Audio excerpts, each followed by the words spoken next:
Hello, this is Andrew with $1million.bike. Today we're going to talk about the Schwalbe tire booster. The best way to mount tubeless tires is with an air compressor, but obviously that is not a practical solution for everyone. And that's where devices like this Schwalbe tire booster come in. Inside the box you get this strappy thing, which I imagine is to wrap the hose up against the canister here. And of course the canister. The way this works is that there is a Presta valve at the top here. In my opinion, Schwalbe kind of missed an opportunity here by going with like a pretty normal looking valve cover. It would have been much better if they had gone with a valve cover that has a valve core removal tool in it, because then you'd have a complete solution here. Because you need to bring in a valve core removal tool to the mix to make this work. So we're going to take this valve core removal tool valve cover that I just happen to have laying around. We're going to use that because that demonstrates how neat this is. So we're going to put that to the side real quick. This is a Presta valve. Like any Presta valve, you would connect your pump to it. Then you are going to want to pump it up as much as you can. Schwalbe says you can put 160 psi in here.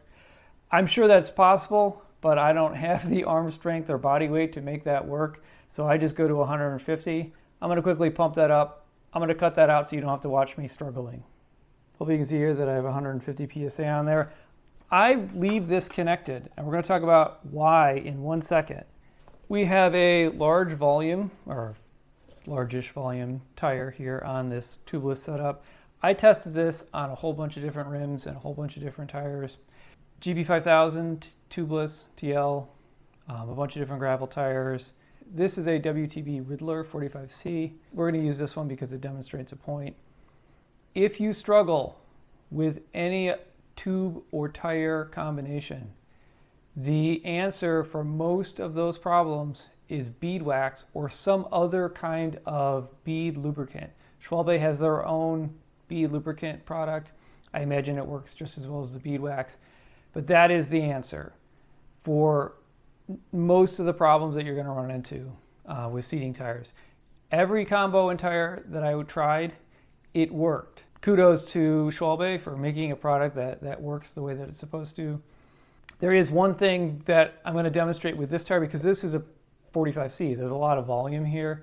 And this is why you want to leave the pump attached to the tank. Using your valve core removal tool, go ahead and take out your valve core. On here, this end here, you're going to want to screw this on, and you just screw it on until you get a nice seal in there. You'll know when you get to the end. And then you just flip this lever here. So we've run into a little volume problem here. We're sitting at about 37 psi. You'll notice we didn't hear any pops or anything. That is because this tank, to mount a tire this large, ideally could be just a little bit larger. But it doesn't mean that it needs to be, and it still works fine. We just need to take advantage of the fact that we left this connected because we have a system here that we can pump air here, it'll flow through, and it'll finish mounting the tire. First time I tried this, I didn't have this connected.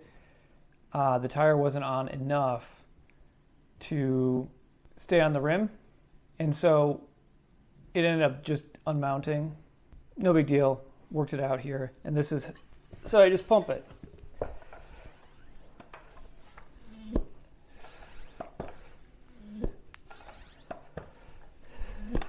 And as we get more air in here, so remember the air is going to flow through here into the tire.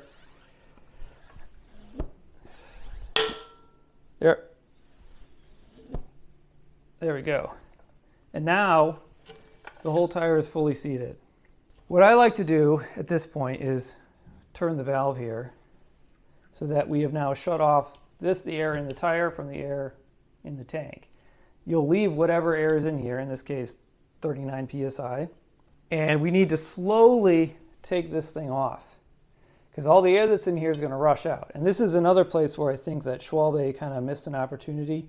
It would be great if there was like a little button or valve on here on this hose here that I could depressurize the tire and this hose without having all the air rush out of this valve here. So we're going to slowly take this off so it doesn't pop off and hurt me.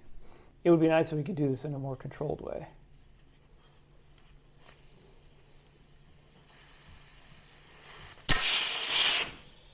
So we're all set here, tires fully mounted. We would just add sealant in there and then pop the core back in to make it go. Schwalbe tire booster, it clearly works. There are a couple few things that I wish that were a little bit different in how it works, but they're all just very niggly. So if you don't have room in your life for an air compressor, the Schwalbe tire booster is a good solution. Hopefully you found that useful. If you did, go ahead and like the video, subscribe to the channel. If you have any questions or comments, leave them below and I will get to them as soon as I can. Thanks.